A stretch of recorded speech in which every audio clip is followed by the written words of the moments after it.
सनसनी। प्यार के रिश्ते में वो सारे बंधनों को पीछे छोड़ना चाहती थी, बंदिशों की सारी दीवार को गिराकर अपनी मोहब्बत को पाना चाहती थी। लेकिन वो ये नहीं जानती थी कि उसकी इस चाहत के साथ ही चल रही है एक बेहद खतरनाक साजिश, ऐसी साजिश जिसके खुलासे ने अब सारे शहर में फैला दी है सनसनी।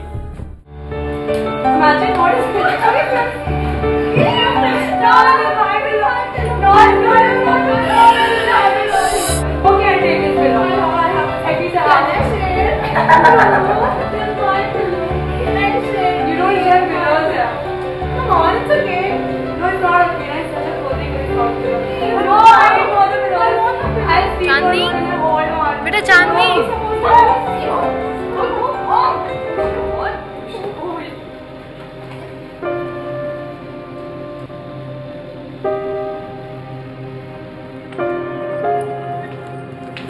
अरे बेटे, मैं किसी काम से बाहर जा रही हूँ और आप अपनी सहेलियों के साथ में मौज मस्ती मत करना, ठीक है ना? और पढ़ाई में ध्यान लगाना, ठीक है? डोंट वरी मम्मा, हमें भी अपने एग्जाम की बहुत टेंशन है। आप बेफिक्र होके जाइए आंटी, हम अच्छे से पढ़ाई कर लेंगे। ओके बेटा।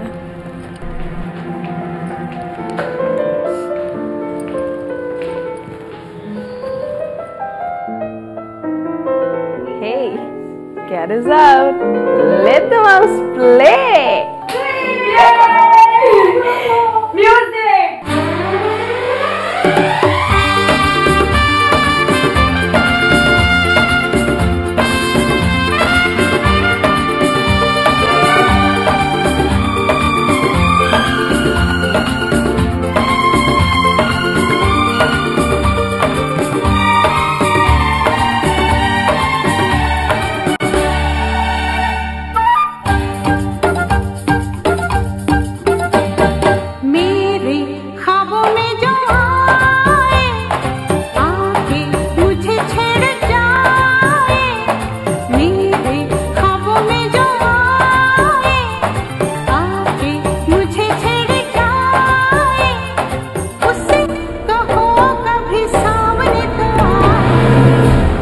खूबसूरत, बातूनी, अल्हड़। यूपी के बाराबंकी शहर की रहने वाली उस लड़की का नाम था चांदनी। चांदनी जब कभी भी अपनी सहेलियों से मिलती थी, उसकी शरारतों का खेल भी शुरू हो जाता था। अजनबी लोगों को फोन करना और फिर अपनी बातों से उन्हें परेशान करना। शरारत के इस खेल में चांदनी को बहुत मजा आता था। लोग उसकी बेतुकी बातों से झुंझला उठते थे और चांदनी अपनी सहेलियों के साथ खिलखिलाकर हंस पड़ती थी।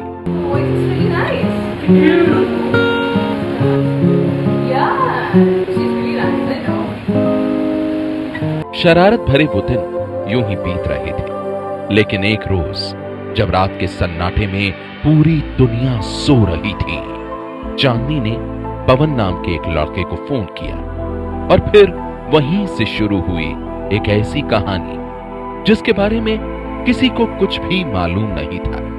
दरअसल चांदनी अपनी बेतुकी बातों से पवन को परेशान करना चाहती थी, लेकिन चांदनी की उन बेतुकी बातों पर ही पवन का दिल आ गया और वो चांदनी को चाहने लगा। हेलो। Yes please. आप मेरा नाम नहीं जानते, लेकिन क्या मैं आपका नाम जान सकती हूँ? अरे दोस्त, नाम में क्या रखा है, जिस किसी चाहो नाम से पुकार लो, मगर प्यार से। फोन पर हुई उस छोटी सी बात ने चांदनी के दिल को भी बेकरार कर दिया था। वो पवन से मिलना चाहती थी, ढेरों बातें करना चाहती थी और इसलिए एक बार फिर उसने पवन को फोन किया। हेलो। हेलो। मैंने आपको कल रात में फोन किया था, पहचाना? ऑफ कोर्स, अपनों को पहचानने के लिए उसकी एक ही आवाज काफी होती है। आप बातें बहुत अच्छी कर लेते हैं।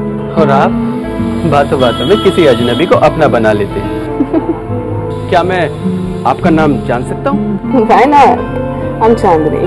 चांदनी, इस नाम को सुनकर पवन को ऐसा लगा जैसे वो सदियों से चांदनी को जानता हो, और यही हाल चांदनी का भी था। उसे भी ऐसा लग रहा था जैसे पवन से उसका जन्मों जन्मों का नाता हो। और जब वो मिले तो दिल की ये बात जुबान तक भी आ गई। चांदनी, ऐसा लगता है जैसे मैं सिर्फ तुम्हें देखता रहूं। मुझे भी ऐसा लगता है जैसे मुझे अपना रब मिल गया। दिल के एहसासों ने दो अजनबियों को अपना बना दिया था। चांदनी और पवन एक दूसरे से बेइंतहा प्यार करने लगे थे, लेकिन इससे पहले कि मोहब्बत की ये कहानी किसी खूबसूरत मुकाम तक पहुंचती, बर्बादी के तूफान ने उसे मिटाना शुरू कर दिया। चांदनी और पवन के प्यार के बीच चांदनी के घर वाले दीवार बनकर खड़े हो गए। चांदनी की मोहब्बत पर पहरा बिठा दिया गया। घर वालों ने चांदनी से कहा, जानती है उसके बारे में कुछ? पापा, वो मेरी मोहब्बत है। ऐसा कभी भी नहीं हो सकता, समझी? मैं उससे शादी करूंगी और जरूर करूंगी। तुम्हारी भलाई इसी में है कि तुम उस लड़के को भूल जाओ। क्या करेंगे आप? वरना हम तुम्हें जान से मार देंगे। घर वालों ने सोचा था कि चांदनी उनकी धमकी से डर जाएगी, वो अपने प्रेमी पवन को भुला देगी, लेकिन जो नहीं होना था वो कभी नहीं हुआ।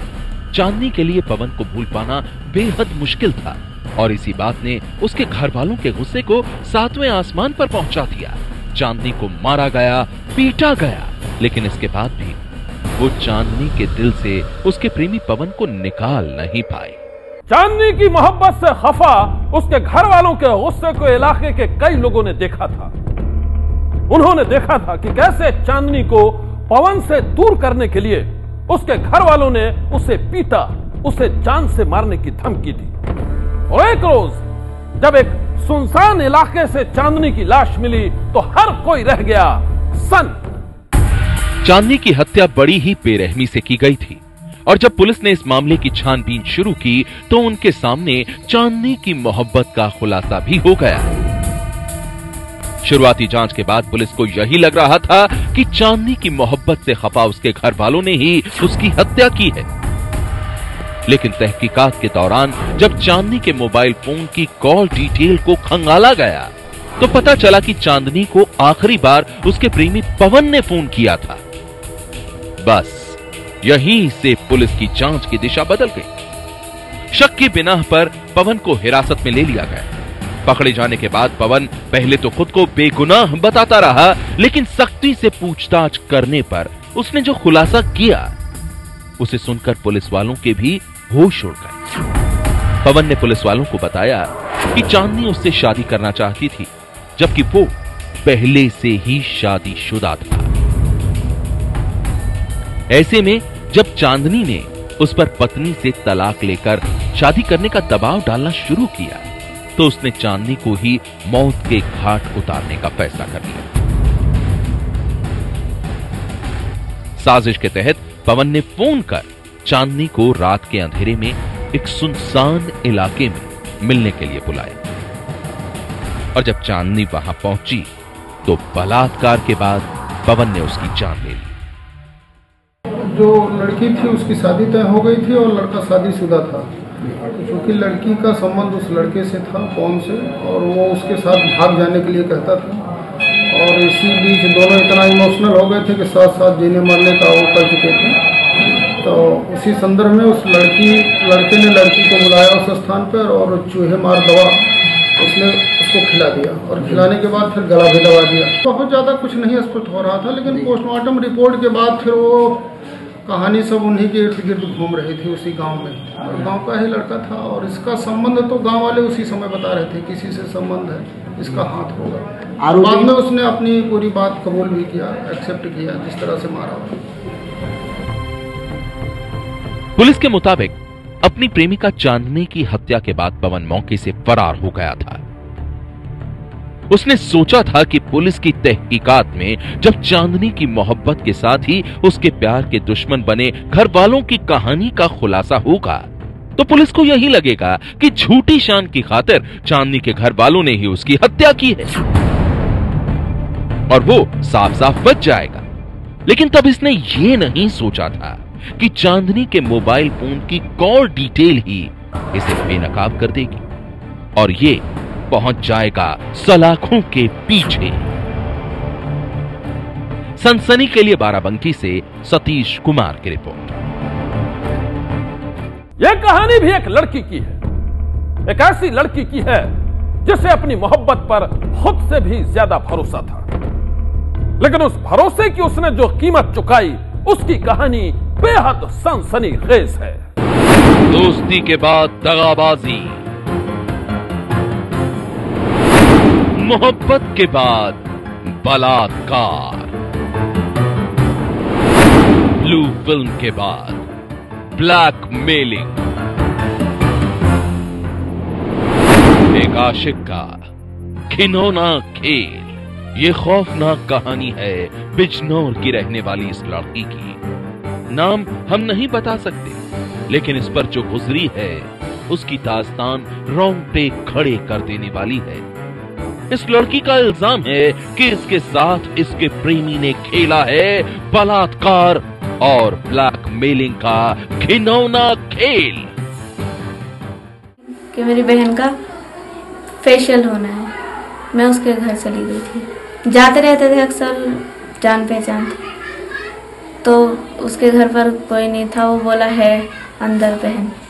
मैं चली गई तो घर में कोई नहीं था। उसने दरवाज़ा बंद कर लिया। उसका एक दोस्त और था कोई, उसे मैं जानती नहीं थी कौन था।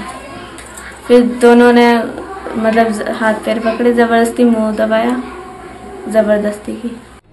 इस लड़की का इल्जाम है कि सतवीर नाम के एक लड़के ने इसकी जिंदगी को तबाह कर दिया है। सतवीर ने मोहब्बत और दोस्ती के नाम पर इसके साथ फरेब का ऐसा खेल खेला है जिसके बारे में सोच सोच कर ही इसकी रूह कांप जाती है। इसका इल्जाम है कि सतवीर ने इसे बहाने से एक रोज अपने घर बुलाया, वहां अपने दोस्त के साथ मिलकर इसके साथ बलात्कार किया और उसी दौरान उसके दोस्त ने मोबाइल से इसका अश्लील एमएमएस बना डाला।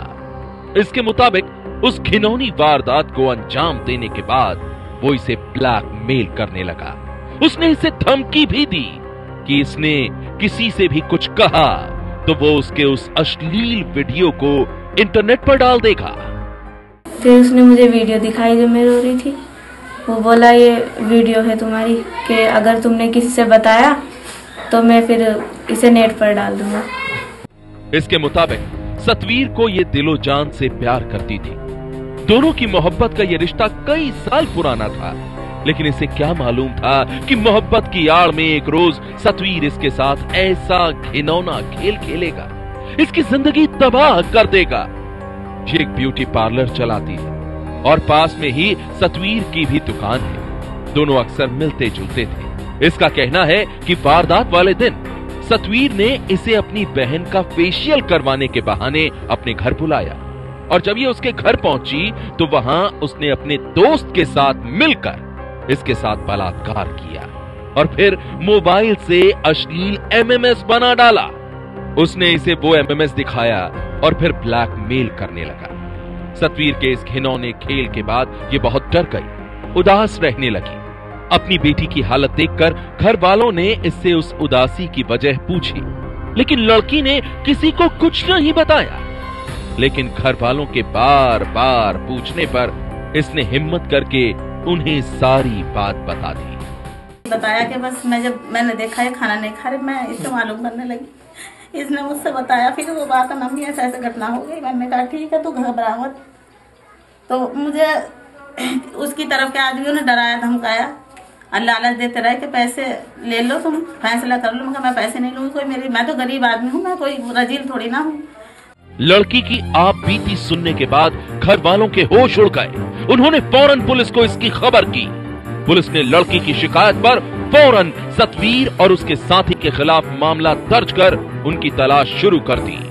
वीडियो संचालक का कहना है कि उसी के वहाँ कोतवाली देहात में वहाँ पे अपना पार्लर चलाती थी। रहने वाले ये लोग नूरपुर के हैं, वहाँ पे कोतवाली देहात में आकर रह रहे थे। पुलिस सरगर्मी से सतवीर और उसके साथी की तलाश कर रही है। पुलिस का दावा है कि वो जल्द ही दोनों को गिरफ्तार कर लेगी। सनसनी के लिए बिजनौर से सरफराज खान की रिपोर्ट। सनसनी में आज बस इतना ही। आप रहिएगा होशियार। सन्नाटे को छीनती सनसनी कल फिर देगी दस्तक आपकी दहलीज पर। सनसनी